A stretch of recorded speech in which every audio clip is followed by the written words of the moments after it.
Good morning. So we continue our lecture on studio system in Hollywood. We need to remember that we started our lectures from the beginning of cinema.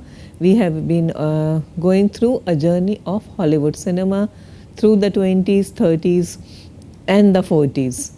I have been talking about directors and films such as Frank Capra and movies such as Gone with the Wind, Mr. Smith Goes to Washington, and other Capra classics. It happened one night, and many others. So the idea is that how the journey started. We have also been talking about the silent films.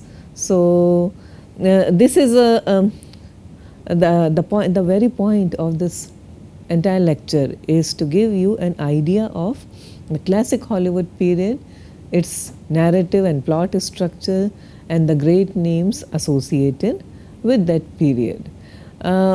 See, cinema does not exist in a vacuum. The idea is that whatever the template was and whatever the way it was formed initially, it was followed for a long way to come. Till the early 60s, cinema was essentially more or less under the influence of the studios, and also it followed a very conventional kind of a structure. That's what I am going to talk to you about today. So in classic Hollywood or classic films as we call, basically this term classic means cinema which came or which was produced during the golden age of Hollywood. So golden age is now we are moving out of the silent cinema, we are out of the 20s and the 30s, and we are more concerned with the 40s and the 50s. So this is more or less called the golden age of cinema, also the classic Hollywood, the golden age of Hollywood cinema. So what is a typical narrative structure all about? In classic films of Hollywood, events are organized around a basic structure with a beginning, middle and end. Now let me repeat it, beginning, middle and end. That means there is an introduction, there is a kind of a conflict and there is a kind of a resolution. That is beginning, middle and end.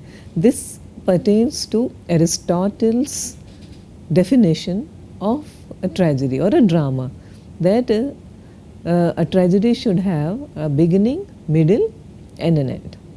So this is important for us to remember. Now when we were doing Godard, he said a a film should have beginning, middle and end, but not necessarily in that order.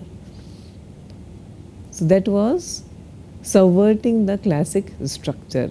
But we are still talking about cinema where structures were upheld.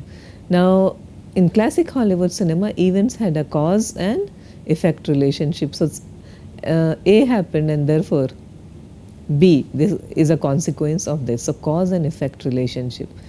It was also considered absolutely essential to offer a closure to resolve the disruption and restore the equilibrium. Now what do you understand by this? That there has to be an ending. An ending has to be satisfactory. It cannot just have an open-ended ending. So there has to be a closure. Either they live happily ever after, some resolution is offered such as in Wizard of Oz, or it's a tragedy, okay, or good versus evil. Okay, it's a triumph of good versus evil as in Forces of Evil movie. Okay, so what I'm talking about is that it was important that the audience get a sense of closure of a movie, and you can start comparing now that we are moving towards new Hollywood cinema. Now once we finish classic Hollywood, we will also talk about new Hollywood, and some of you have been sending me mails that while talking about French New Wave cinema, I touched upon that how it influenced the new wave in Hollywood, the new Hollywood movement. So we will be talking about new Hollywood as well and how all these conventions were turned upside down.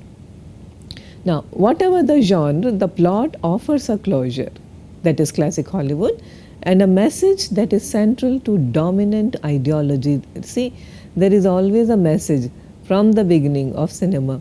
Let's consider one of the earliest films, that is The Birth of a Nation, that is a D.W. Griffith's film, and it is driven by a dominant ideology. Whatever, however you may differ, however much you may differ from the ideology, there is a dominant ideology, and the dominant ideology belongs to the majority in any country. So, this is one feature of ideology. Ideology, cinema is ideologically driven. We have to consider that. And when there is a closure offered, it is always offered to the satisfaction of the dominant and those who are in majority. That kind of ideology always prevails. Now, events develop along a linear structure. So, again we are talking about beginning, middle and end. Opposite of linear structure is circular structure. Quentin Tarantino, for example, in his Pulp Fiction follows a circular structure of storytelling, a narrative. But we are talking about classic cinema where events developed in a more linear structure. Now, temporal spatial coherence was the precondition to achieve verisimilitude, that is being true to life. So, it has to have a sense of time and a sense of space. Therefore, and it has to be, there has to be a coherence attached to it. In short, classic Hollywood period aspired to create a fictional world that was understandable and believable. Events are propelled through the agency of the fictional individuals, and filmmakers used characters with certain kinds of traits. A good guy, an evil guy, a femme fatale. So, these were the stereotypes, and there were certain traits. The idea was that the audience should be able to relate to them, and there should be a touch of reality here, that yeah, that's the way things really happen in life. Again, in the classic plot, as we have been talking about, the narrative, as I have already told you, there is a cause-effect link, and editing was also influenced by the cause-effect link. So, editing, which is, we have already talked about, a juxtaposition of individual shots. During the very early years of cinema, as you would remember, films consisted of single shots and required no editing. Classic narrative follows the continuity editing style, where ending predominantly remains, where editing remains invisible. But then Godard came along and changed all that. If you remember, jump cuts, use of jump cut. Okay, so we no longer thought of editing as invisible. Now, if you look at editing techniques such as jump cut, montage and all, they are used to very good effect in order to draw attention to themselves. So, we often say the director is a very good technician. Now, what do you understand by technician? That means he has a good command over the cinematography, over the construction of screenplay, and also the editing techniques. So, that's what we mean, that this is a very competent filmmaker. Now, classic narrative insists on individual shots ordered according to the temporal sequence of events, thus helping in causal logic, that is one thing linked effectively to another. In the classic Hollywood period, or in the golden years of Hollywood, screenplay followed the classic 3-act structure, and producers dictated terms that it has to, a screenplay should necessarily have a 3-act structure. The cinematography of classic Hollywood films consists of close-ups, dissolves and fades in. Classic Hollywood is also known to use lighting in way to make their stars look more attractive than they really were. So, lighting was important. It was very important to use soft focus lenses in order to make the hero look younger, or heroine look much prettier than she really was. So, those were the technique. So that's all they needed by way of cinematography, which is things started changing after the beginning of the New Hollywood period. Another feature was the use of iris shots. Nowadays, it is occasionally used by Martin Scorsese, and this is to denote a cut.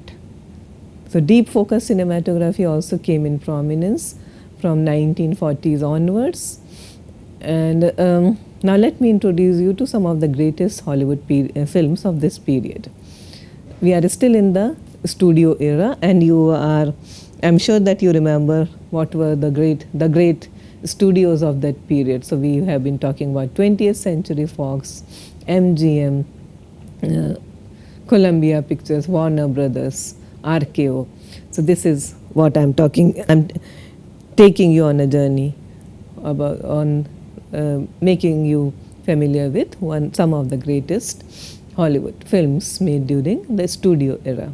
So one of the earliest films, again this is a silent film, it's called Greed. It's a 1924 film produced by MGM and directed by Erich von Stroheim. Now this is a name that you should know. He is considered one of the earliest masters of cinema, and he was a very unusual kind of a filmmaker. His films were not at all populist or made to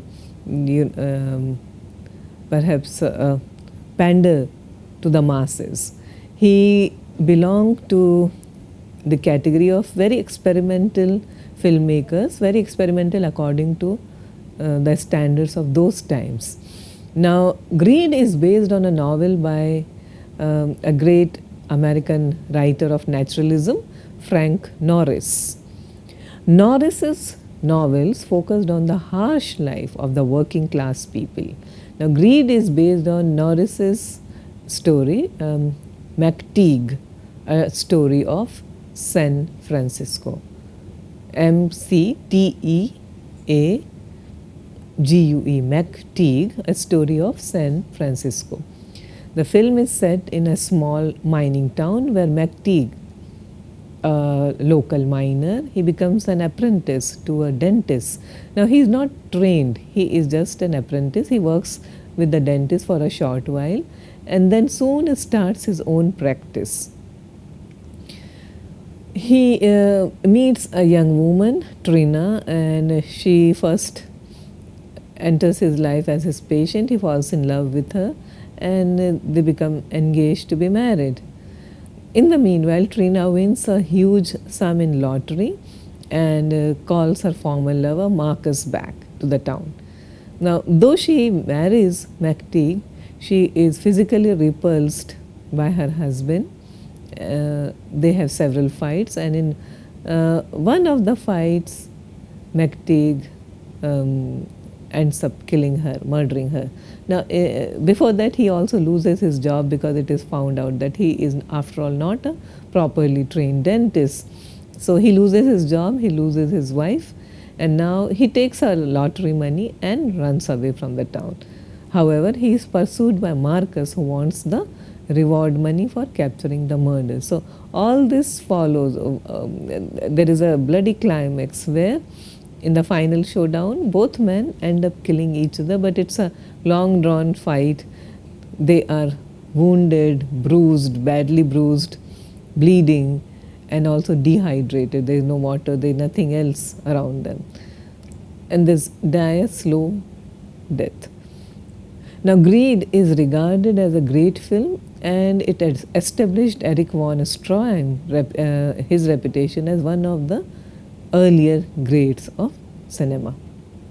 It is also worth noting that it's a great naturalistic film where the lives of the working class people, and it's absolutely shown of all kinds of idealism, which is not naturally, which was normally associated with the working class people. So here they are shown as people who are driven by greed, by lust, by ambition. So those were the features of naturalistic novels, and this comes across very effectively in Greed. Now, another film which is very completely opposite of Greed is The General, which is a 1927 film. It is a Buster Keaton film. Now, Buster Keaton is another great that you should be familiar with. He was born Joseph Francis in a family that is specialized in vaudeville. Vaudeville is a stage act. Now, he started his career with another well-known comedian, Fatty Arbuckle, in 1917. Keaton was a genius as well as a masterful filmmaker. He was one of the most innovative of directors and paid a lot of attention to details. His films, and particularly Keaton himself, he is interesting because of the surreal quality of his films. Also the way he would be very stoic on screen. Now, compared to Chaplin, he is often compared to Chaplin because both are comedians in the silent era. He was also known for his expertise in performing his own stunts, which is evident from his preference for long, fluid takes. Another major factor for his lasting popularity is that he eschewed slapstick, favoring a more subtle comic style. So that's where he differs from Chaplin.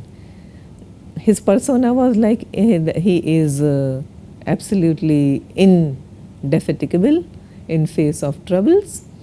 His signature style was the stoically brave face that he would maintain in spite of all the odds.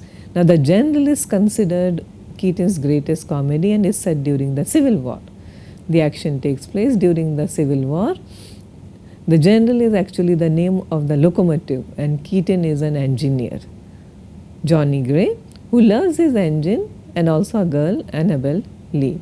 The film clearly supports the South. Ideologically, it goes with the South. As we know, as we find that the Yankees are hell-bent on stealing the General, that locomotive. Much of the action centers on Keaton's search for the General and winning over the girl, and the film is full of hilarious gags. Keaton's memories live on. His many admirers are Lew Bennell.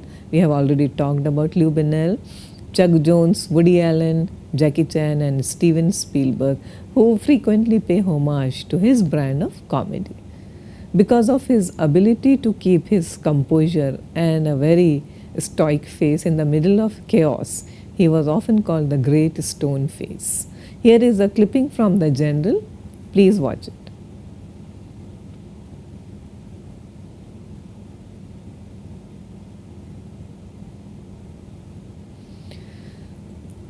Next great film is Citizen Kane, 1941, directed by Orson Welles and produced by RKO Mercury.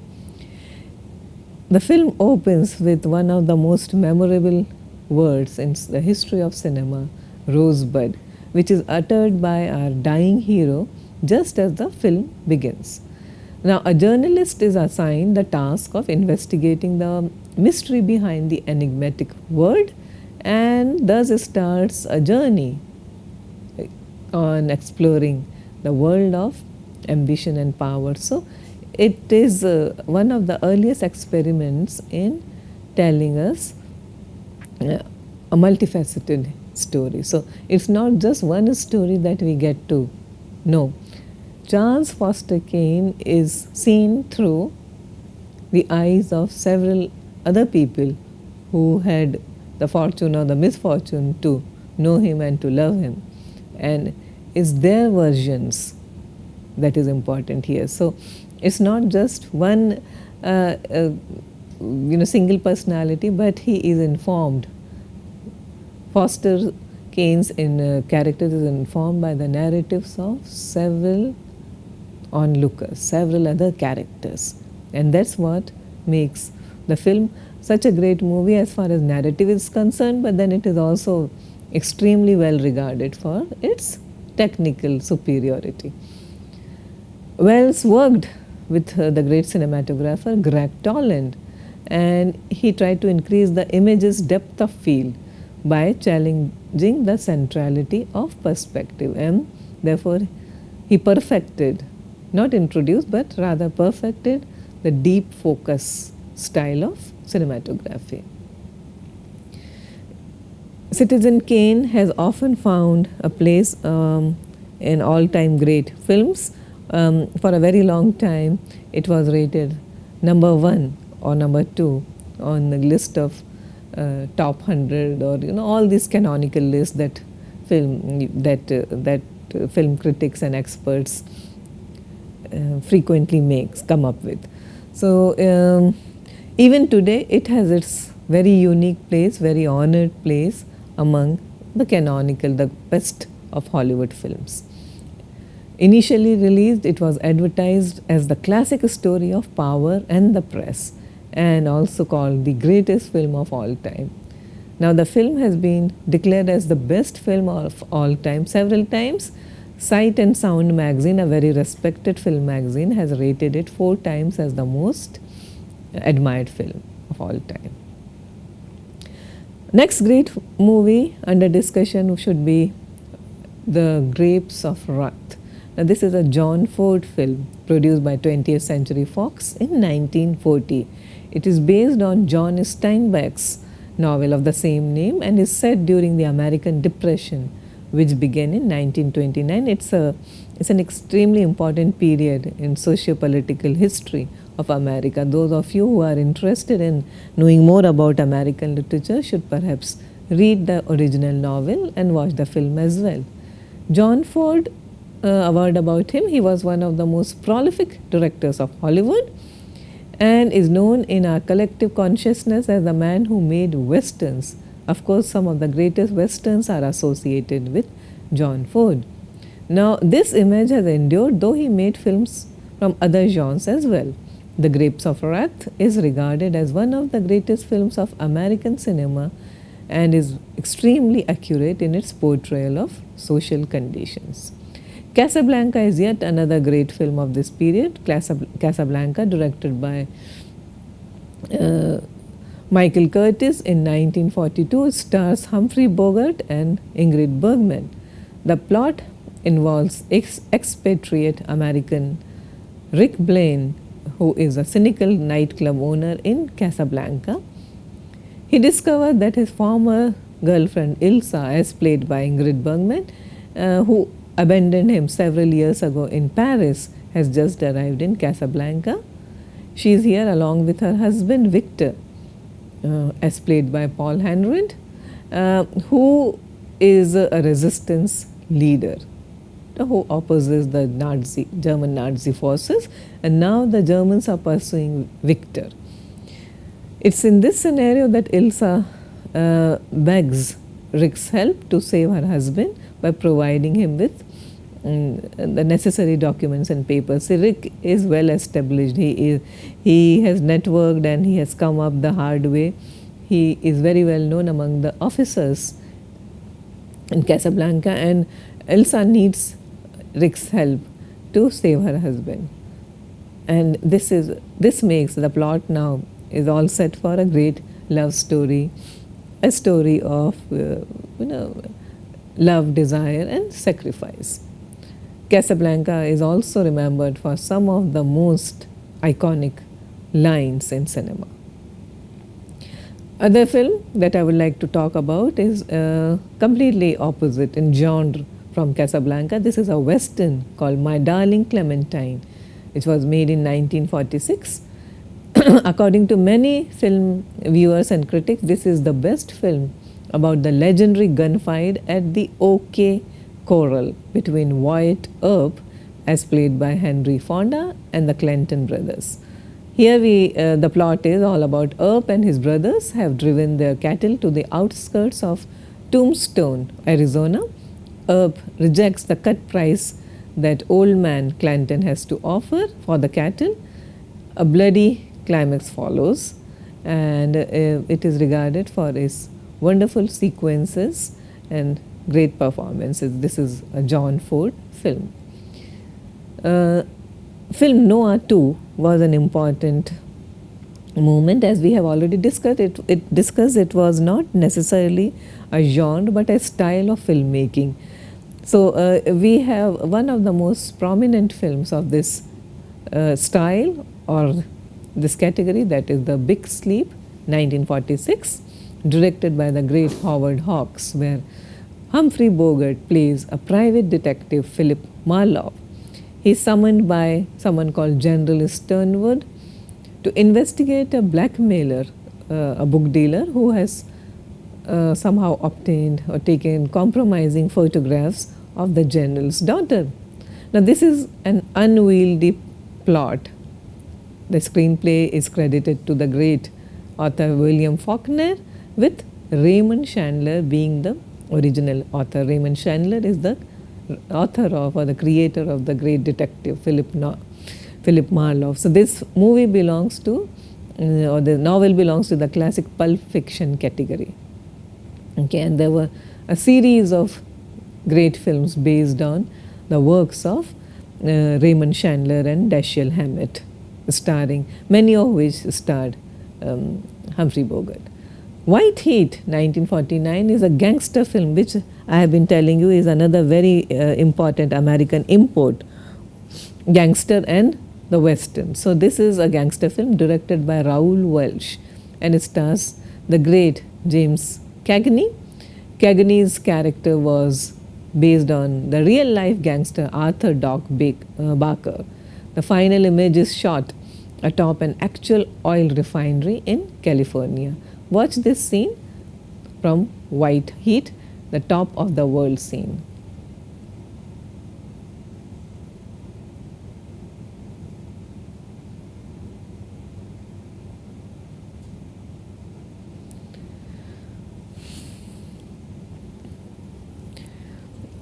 Many films of this period are associated again with Orson Welles. The Third Man, 1949, directed by Carol Reed, and it is now regarded as one of the most astonishing products of the classic Hollywood period. Orson Welles here plays Harry Lime, and his first appearance is with him standing in a doorway and suddenly getting limbed, bathed in a shaft of light. One of the most quoted or most referred to, alluded to entry scenes in cinema. It's made from a Graham Greene screenplay written for this film, where many cinematic talents came together. It's a very dark, atmospheric film noir film. It is set in the war-torn Vienna, and much of the thrill has to do with Orson Welles' portrayal of the villain who sells contaminated or watered down penicillin. The film was noted for its visual depiction of decayed building shots from unusual camera angles. Watch this scene, memorable scene from The Third Man, Orson Welles' appearance.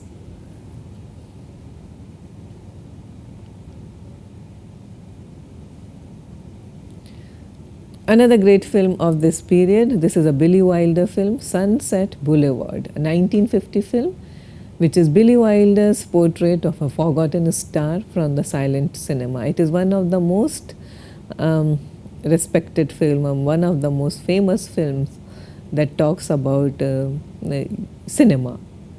Okay, so it's a film about films. It's a classic noir where a dead body in a swimming pool tells us the story in a voice-over. This device, as you would remember, was also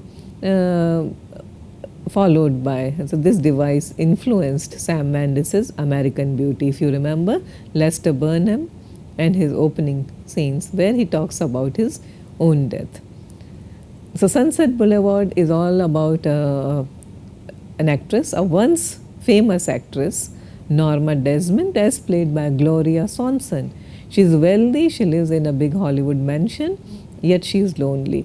She has no one else to give her company except her former director and husband, but who is now her chauffeur, played by again the great Erich von Stroheim, and I have already referred to him as the director of Greed and a director of great films from that period. He also directed Gloria Swanson in a movie called Queen Kelly, and portions of that film are shown in Sunset Boulevard. So it's like a meta cinema, homage to cinema, but also a very scathing attack on cinema. Billy Wilder was castigated by several people for biting the hand that feeds him, because he portrayed Hollywood as a machinery that produces stars and consumes them and then spits them out.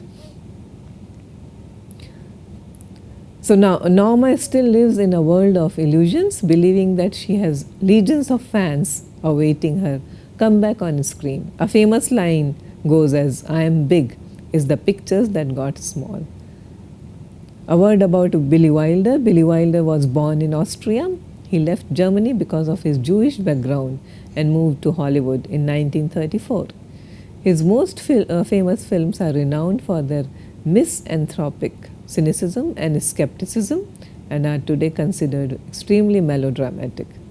Wilder's lists of films are Double Indemnity, Ace in the Hole, Sabrina, The 7-Year Itch, Some Like It Hot. These two are with Marilyn Monroe, The Apartment, and The Private Lives of Sherlock Holmes.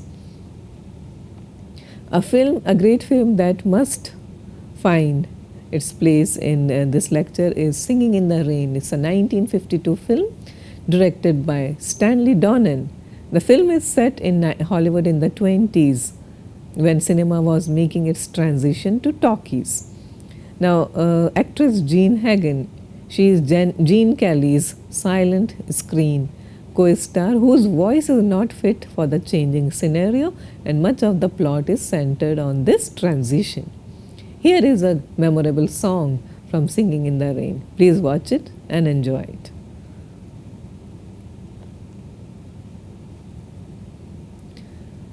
Other great films of this period are Some Like It Hot, The Best Years of Our Lives, On the Waterfront, that is an Elia Kazan film, The Bridge on the River Kwai, and of course Hitchcock's Psycho and Vertigo. By the mid-60s, major studios started collapsing, and this was also aided by the popularity of the television. Of course, hefty star salaries and mismanagement by the studio executives also played an important part in the decline of the great studios. And this led to the great experiment in American cinema, and some of the greatest films of American cinema came out during the period that followed the collapse of the studios. We will be talking about the new Hollywood period in our next class. Thank you very much.